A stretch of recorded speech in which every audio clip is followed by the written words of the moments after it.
Alors d'abord, consommer moins. Consommer moins, les termes employés par la loi, c'est l'efficacité et la sobriété énergétique. Il y a une trentaine d'articles qui en traitent, essentiellement pour la rénovation des bâtiments et pour une influence sur les personnes privées. Il n'y a pas tant que ça d'influence des municipalités directement sur le fait de consommer moins dans la loi de transition énergétique. Il y en a un petit peu, mais pas tant que ça. On va avoir une influence principalement assez globale à travers la région. La région, ce n'est pas les municipalités, mais la loi de transition énergétique leur donne un rôle qui est celui d'organiser, en qualité de chef de file, c'est là que c'est intéressant, la région est organisatrice, mais pas autant acteur que les municipalités, et c'est là où on voit le millefeuille français trouvé, millefeuille des collectivités territoriales françaises trouver un effet direct dans la transition énergétique. Donc la région devient organisatrice, chef de file, des modalités d'action communes des collectivités territoriales et de leurs établissements publics pour l'exercice des compétences relatives au climat, à la qualité de l'air et à l'énergie. C'est le nouvel article L 1111-9 du Code général des collectivités territoriales qui le dit. Alors, chef de file ne veut pas dire seul acteur, je venais de vous le dire, et c'est bien dans la municipalité qu'on va agir. Comment ? L'échelon pertinent, celui qui est dans la loi, c'est celui de l'intercommunalité, comme je vous le disais, c'est-à-dire qu'on va avoir le regroupement de plusieurs communes en France. Vous savez qu'on a 36 500 communes, autant que dans l'ancienne Europe des 15, pour comprendre que les 14 autres pays autour ont autant de communes que la France. 20 000, si je ne m'abuse, ont moins de 500 habitants. Donc on a beaucoup de petits villages et depuis le milieu des années 90, de manière très très concrète, on crée des intercommunalités puissantes avec des compétences de plus en plus nombreuses quand elles sont grandes, qui de fait vident en grande partie la municipalité des petites communes de leurs compétences. Alors l'échelon intercommunal apparaît le plus pertinent, évidemment, mais ça n'est pas tout. On a récemment créé les métropoles, autour des plus grandes villes françaises. Les métropoles ont, elles aussi, un développement de leurs compétences en matière d'énergie renouvelable. Donc soit on est autour de villes moyennes ou plutôt à la campagne et on va avoir les intercommunalités qui vont agir, soit dans les grandes villes françaises, on va avoir les métropoles qui vont agir. Alors comment ? Par un soutien aux actions de maîtrise de la demande d'énergie. Et puis, par l'élaboration et l'adoption de plans climat-énergie territoriaux qui ont évolué en cohérence avec les objectifs nationaux et régionaux.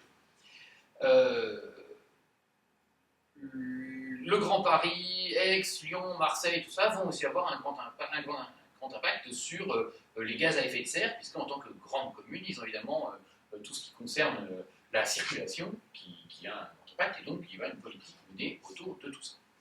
Alors, j'ai divisé les deux principales principaux leviers d'action des municipalités en deux grands axes. D'abord, les règles urbanistiques, ayant pour vocation la transition énergétique, et puis les règles de la commande publique et l'efficacité énergétique, parce qu'au fond, même si c'est pas entièrement et directement dans la loi de transition énergétique, on a une très grande influence des règles de commande publique ou une très grande influence des volontés de transition énergétique sur les règles de la commande publique. Alors, les règles urbanistiques d'abord, qui ont pour vocation la transition énergétique. Il y en a plusieurs, je vais en traiter deux principes. D'abord, la loi institue des territoires à énergie positive. Il doit être développé par une association de toutes les parties prenantes sur un territoire, et notamment sur le territoire d'intercommunalité. Ces territoires à énergie positive s'engagent à développer une situation dans laquelle ils vont consommer autant qu'ils vont produire. Et évidemment, dans le cadre d'une production territorialisée d'énergie, on voit bien que la production d'énergie renouvelable se trouve centrale. On va pas mettre une mini-centrale nucléaire dans chaque petit territoire. Donc c'est bien de ça dont il s'agit.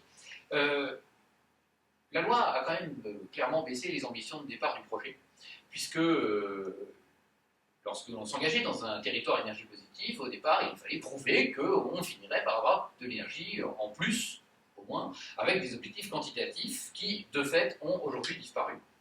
L'équilibre énergétique même qui était l'objectif a été abandonné textuellement. On sait bien qu'on va pousser les collectivités à atteindre cet objectif, mais en réalité, on n'a pas mis dans le texte, il n'y aura pas d'atteinte à un territoire énergie positive, même si l'énergie n'est pas complètement positive.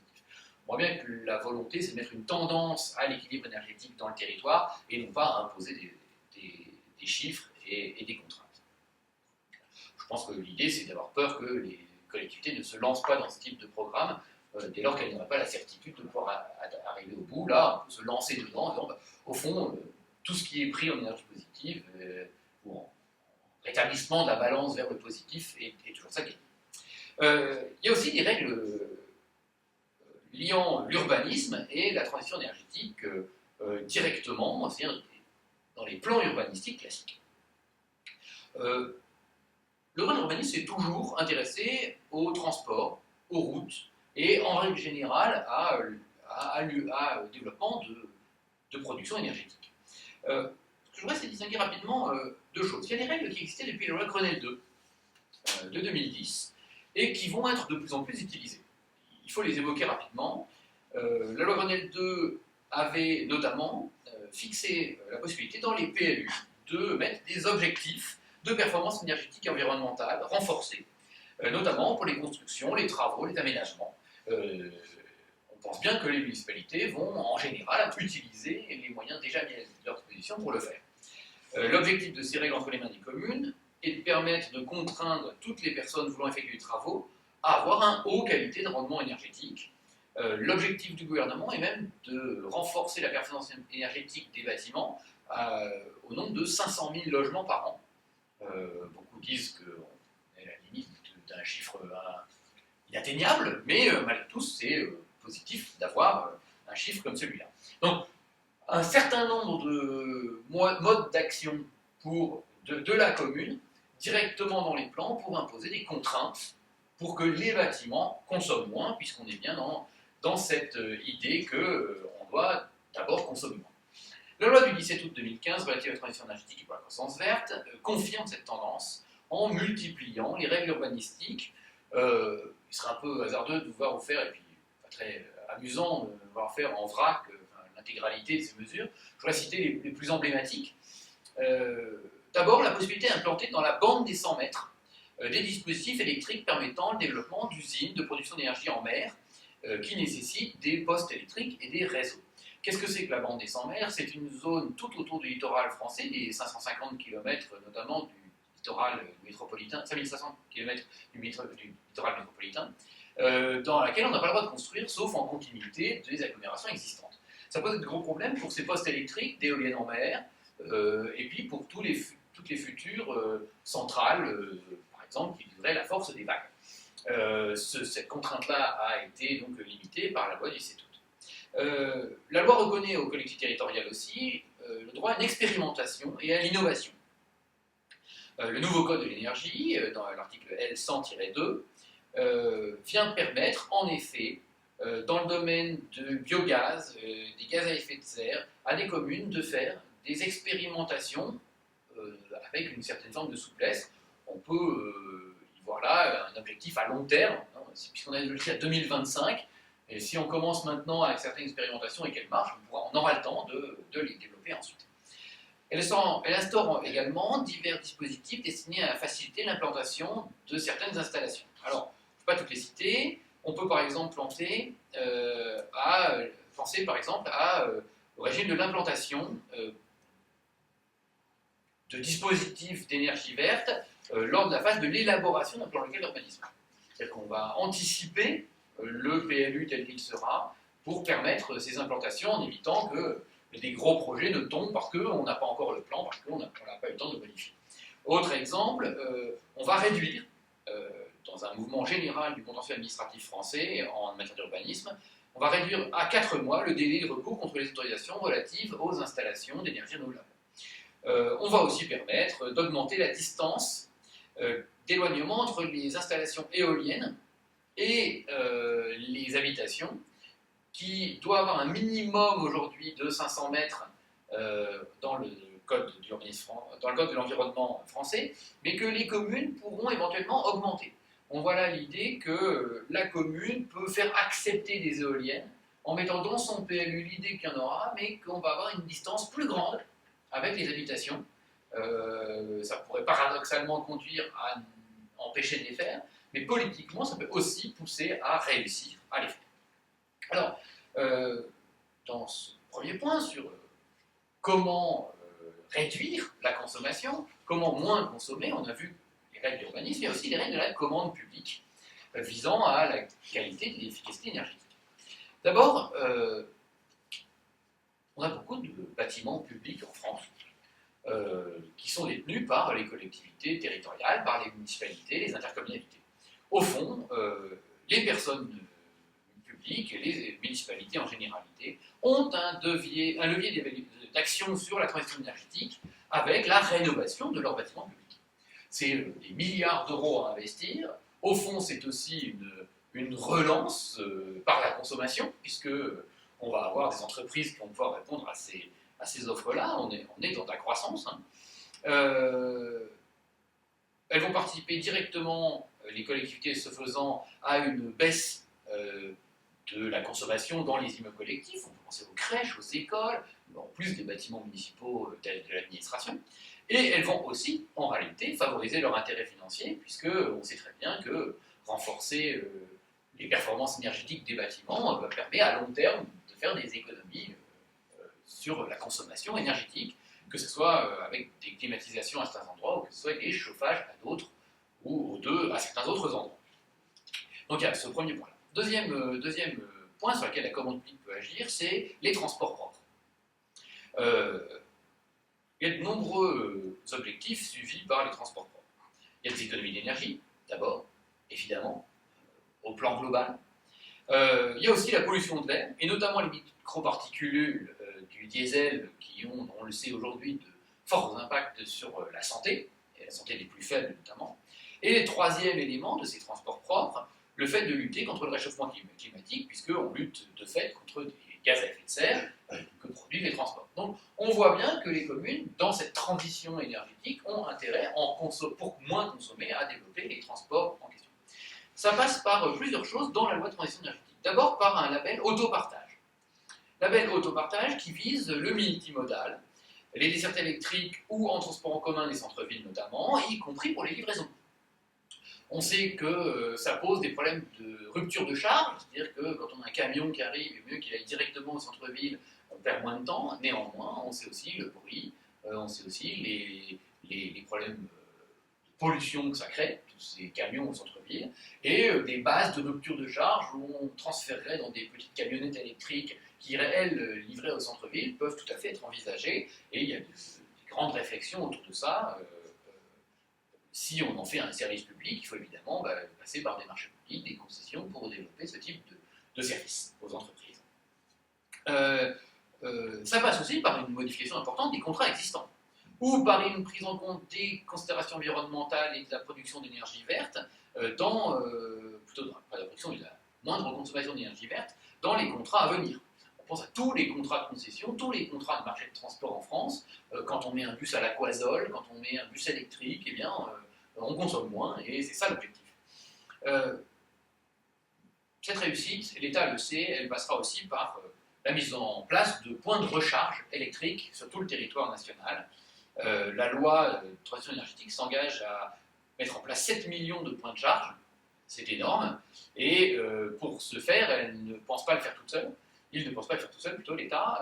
Il pense évidemment passer par les collectivités territoriales en estimant que les municipalités doivent aussi participer à cet effort de 7 millions de points de charge. On verra à terme comment ça se fait. Il est bien possible que le prix des voitures électriques et la consommation des ménages soient plus d'influence que les volontés politiques sur ce point. On pense aussi, et il y a une spécificité française qui s'est développée très fortement ces dernières années, aux contrats de vélo.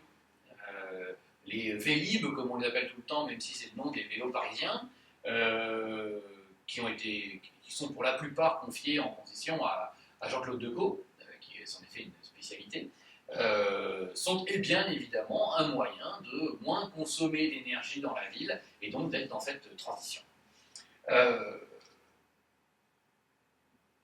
On peut aussi, enfin, parler du renouvellement des concessions d'énergie. Les collectivités territoriales vont avoir un rôle non négligeable dedans, je ne vais pas m'étendre sur ça, mais il est évident que les barrages vont être remis en concurrence en France avec un droit qui date il y a très très peu de temps, puisque les derniers textes sont sortis fin décembre 2015, dans le Code de l'énergie. Les collectivités territoriales et les municipalités y ont leur rôle, et l'idée c'est de permettre à d'autres opérateurs économiques d'arriver sur le marché des énergies renouvelables, et aussi, même quand c'est EDF ou EDF qui vont remporter de nouveau la concession qu'ils avaient déjà depuis 1946 ou même avant, c'était avant, qui a été racheté fusionné dans EDF ou EDF, plutôt EDF d'ailleurs, pardon, donc d'autres opérateurs peuvent arriver, et même de pousser ces EDF ou GDF à faire mieux avec les mêmes barrages, à améliorer la performance énergétique de chacun des barrages, de chacune des turbines. Alors tout ça, c'était l'idée de consommer moins, qui est l'un des éléments essentiels de la transition énergétique. Dans un second grand point, je voudrais voir aussi comment produire renouvelable, parce que c'est aussi dans les rôles des collectivités et des municipalités de vouloir produire renouvelable de plus en plus. Cet objectif, il est à l'article L100-1 du Code de l'énergie, qui contient le terme de croissance verte défini comme un mode de développement économique respectueux de l'environnement, à la fois sobre et efficace en énergie, et en consommation de ressources de carbone socialement inclusif, soutenant le potentiel d'innovation et garant de la compétitivité des entreprises. On voit qu'on n'est pas seulement dans l'énergie, et on a une vision très englobante, à la fois sociale, énergétique, presque culturelle, de cette transition verte, de cette croissance verte. Ça fait clairement penser au développement actuel des smart cities, des villes intelligentes, où on mélange aussi allègrement tous les développements actuels des villes dans cette idée qu'on a une ville intelligente, connectée, verte, etc. Réflexion par ailleurs très intéressante, mais dont on voit bien que la traduction juridique est un peu floue, le concept étant lui-même au départ un peu flou. Je voudrais distinguer deux choses. D'abord, là encore, l'usage du droit antérieur à la loi de transition énergétique, puisque les municipalités vont développer ces usages-là, et ensuite, dans un second temps, la loi, les nouveaux éléments de la loi du 17 août 2015, qui vont permettre de produire de l'énergie renouvelable de plus en plus, grâce à l'action des municipalités. Alors, d'abord, la production renouvelable n'est pas tout à fait nouvelle. Il faut reconnaître que les municipalités ont un rôle depuis pas mal d'années, notamment à travers des plans, et les plans d'urbanisme sont au centre de cela. Le principe même des énergies renouvelables était à l'ancien article L111-6-1 du Code de l'urbanisme, où c'était recodifié là, et je n'ai pas eu le temps de retrouver l'article nouveau, mais on est toujours dans ce livre 1, la production d'énergie renouvelable est un des objectifs du droit d'urbanisme aujourd'hui. On affirme en l'espèce que, nonobstant toute disposition contraire, et sauf dans les secteurs sauvegardés ou équivalents, le permis ne peut s'opposer à l'installation de dispositifs favorisant la production d'énergie renouvelable, correspondant aux besoins de la consommation domestique des occupants de l'immeuble ou de la partie d'immeuble concernée. L'idée n'est pas de favoriser à tout prix toute production d'énergie électrique, mais bien d'être dans ces quartiers à énergie équilibrée. Au fond, on va donner un blanc-seing à tout projet immobilier consistant à produire l'énergie qu'il consommeront. Et donc, un petit lotissement avec une éolienne, avec du photovoltaïque sur les toits, ne pourrait pas se voir refuser le permis du simple fait qu'il y aurait de l'éolienne et du photovoltaïque. On est dans quelque chose qui est assez intéressant.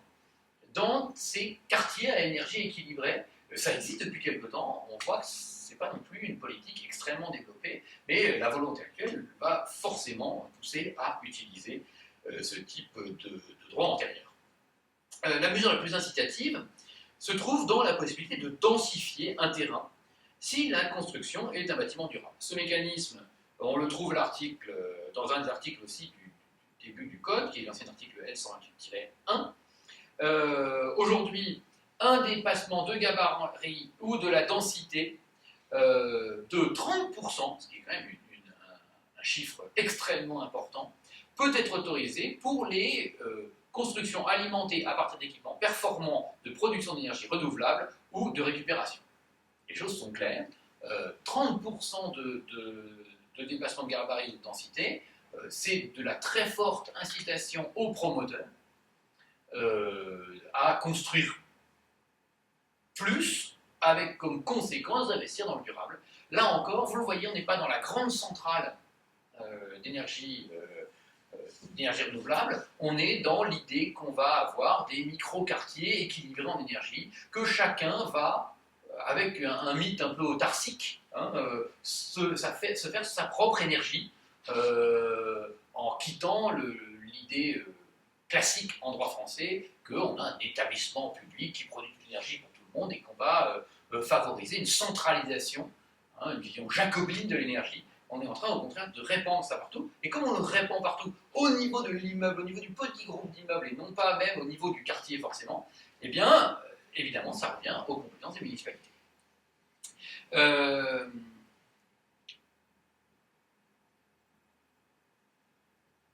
Depuis la loi du 17 août 2015, on a un renforcement de ce rôle des municipalités sur l'énergie. Là, cette loi prévoit que les intercommunalités et les métropoles sont chargées d'un nouveau plan climat-énergie territorial dont on change le nom, qui devient le plan climat-air-énergie territorial et qui a pour objet d'obliger les collectivités à se mettre à réfléchir sur leur propre développement d'énergie renouvelable. Voilà. Le caractère contraignant de ce texte est extrêmement faible. On voit que l'idée est de dire, tiens, si vous y pensez, regardez ce que vous pouvez faire. Parce qu'au fond, on peut partir du principe que les élus ont tendance à vouloir faire ça. Si on les oblige à prendre un plan et donc à y réfléchir, la mise en œuvre ne posera pas forcément beaucoup de difficultés. Alors, à quoi sert ce nouveau plan climat-air-énergie territorial? D'abord, il va définir des objectifs stratégiques et opérationnels pour la collectivité afin d'atténuer le changement climatique et de combattre efficacement et de s'y adapter en cohérence avec les engagements internationaux de la France. Voilà. Le texte est amusant parce qu'il parle de cohérence avec les engagements internationaux, on peut aller plus loin. Il faut dire carrément que la loi charge les collectivités territoriales de faire respecter les engagements internationaux de la France. Voilà en grande partie ce que ça veut dire. Ce plan ne fixe pas que les objectifs stratégiques, il contient aussi un programme d'action à réaliser afin d'améliorer l'efficacité énergétique des réseaux de distribution d'électricité, de gaz et d'énergie en général, et le stockage éventuellement de ces énergies. Donc on a à la fois les objectifs stratégiques, on réfléchit globalement, et puis on se fait des plans d'action. Directement dans ce plan-là, on voit bien que ces plans d'action devront eux-mêmes être acte par acte, action par action, sous-action par sous-action, mis en œuvre par les municipalités. Il ne s'agit pas seulement de les obliger à y penser, il s'agit aussi de les inciter à faire. De fait, on est assez dans le global dans cette loi. On est dans le plan d'action, on est dans le plan climat-air-énergie territoriale. La mise en œuvre de tout ça passera par des textes d'application qui ne sont pas encore pris, mais donc on commence à avoir quelques éléments. Le ministère de l'Environnement a mis les décrets en consultation publique et on en a quelques points aujourd'hui. On peut répondre par voie électronique, les acteurs commencent à répondre par voie électronique en disant ce qu'ils en pensent et dans un souci de participation du public qu'on voit de plus en plus, notamment avec le ministère de l'Économie et des Finances aussi qui fonctionne beaucoup sur ces consultations publiques ces derniers temps. Ces décrets vont porter sur, d'abord, les travaux d'isolation en cas de travaux importants de ravalement de façade. On voit bien qu'on n'est pas seulement là dans cette idée de produits renouvelables, mais dans le premier point qu'on a abordé, c'est-à-dire le fait de consommer. L'obligation aussi de travaux, de construction autosuffisante en énergie. Là, on est beaucoup plus dans notre idée. Des bâtiments à énergie positive, c'est-à-dire qui créent leur énergie, ou au moins, à tout le moins, des bâtiments à haute performance environnementale, c'est-à-dire qui, même sans créer leur énergie, se retrouvent à avoir un besoin d'énergie beaucoup moins important. Il y aura des bonus de constructibilité qui sont prévus, et on va essayer de préciser manifestement dans les futurs textes dans quelle mesure, avec quelles sont les conditions exactes dans lesquelles on pourra bénéficier de ces bonus de constructibilité. On peut craindre qu'ils seront un peu plus restreints qu'aujourd'hui, mais en même temps, évidemment, les promoteurs, s'ils ont vraiment envie d'en bénéficier, vont peut-être remplir un peu mieux des conditions plus strictes que des approches un peu globalisantes aujourd'hui. Ça va assez loin, puisque dans ces productions d'énergie, on voit aussi que, et dans le fait de consommer moins, on voit que les projets prévoient la répartition des frais de chauffage dans les immeubles collectifs. Avec l'idée que quand l'immeuble collectif est dans les charges de la consommation énergétique, au fond, celui qui habite ne fait pas attention à combien il consomme. Quand on se met à avoir une répartition obligatoire de l'énergie, il n'y a pas que l'aspect les grandes familles paieront plus et les personnes seules dans leur appartement paieront moins. Il y a aussi l'idée que chacun va être responsable de sa propre consommation. C'est la responsabilisation du citoyen. Alors, il y a des décrets plus avancés que d'autres, et ce n'est pas la peine de rentrer dans les détails, mais on voit bien qu'il y a cette volonté qui se développe aujourd'hui. Il y a un autre point qui se développe, c'est la participation au financement du renouvelable. Et c'est le dernier point que j'aborderai rapidement. Cette transition énergétique, ça coûte cher. Aussi bien pour rénover les bâtiments, ce qu'on a vu dans un premier temps, que pour se mettre à faire des centrales énergétiques, des micro-centrales énergétiques. Il n'est pas neutre de penser qu'au fond, quand on fait du photovoltaïque sur un toit, on est clairement dans du prêt, qu'on rembourse par le fait de consommer moins, mais malgré tout, on est dans du prêt par le fait de rembourser, de revendre l'énergie électrique. Mais voilà, ce sont des lourds investissements qu'un citoyen classique n'est pas toujours prêt à faire. Donc on a des modes de financement qui sont développés. On peut penser par exemple à la possibilité de demander à notre nouvelle BPI, la Banque publique d'investissement, des prêts pour développer les énergies renouvelables, ou même de demander à la Banque publique d'investissement de garantir des prêts faits par d'autres. Soit par l'entreprise qui va mettre les panneaux photovoltaïques, qui au fond elle-même fait le prêt à taux zéro ou à taux faible en même temps, ce prêt pourrait être garanti par la BPI. Soit un prêt fait auprès d'un autre établissement bancaire, au fond rien ne l'empêche. Ce ne sont pas des investissements neutres, puisque la Banque publique d'investissement a prévu, a priori, s'est engagée à 800 millions d'euros de prêts ou de garantie de prêts jusqu'en 2017, c'est-à-dire en 2 ans. C'est quand même une somme loin d'être négligeable. Dernier point, dans lesquels les collectivités vont s'engager, même si on n'a pas forcément beaucoup de visibilité pour l'instant sur les conséquences que ça va avoir, c'est les prises de participation des collectivités elles-mêmes dans des sociétés de rénovation énergétique ou des sociétés de développement des énergies renouvelables. On ne va pas demander seulement aux privés de s'engager, on va proposer aux privés de s'allier avec les municipalités, les communes, les intercommunalités, de créer quelque chose qui est au fond assez classique depuis une trentaine d'années en France, qui est dans des SEM, Sociétés d'économie mixte, et de créer des sociétés d'économie mixte pour le développement. C'est qu'on va en fait répartir le risque du développement des énergies renouvelables, du développement de cette transition énergétique, entre du privé qui a évidemment beaucoup plus de moyens et des volontés d'investir, tant que ça serait financier, et puis dans des situations dans lesquelles au fond le risque est lourd et où le privé n'irait pas forcément, d'investir la municipalité aussi dans cette SEM, de manière à débloquer la volonté du privé de mettre une grande partie du capital en estimant que son risque est diminué. Voilà donc les développements actuels des énergies renouvelables, et je vous remercie de m'avoir donné l'occasion de vous les présenter. Merci professeur. Votre intervention était vraiment très claire, très précis, et il y a énormément de choses, je pense que c'est ça qui ressort. C'est pas de mon fait, c'est législateur.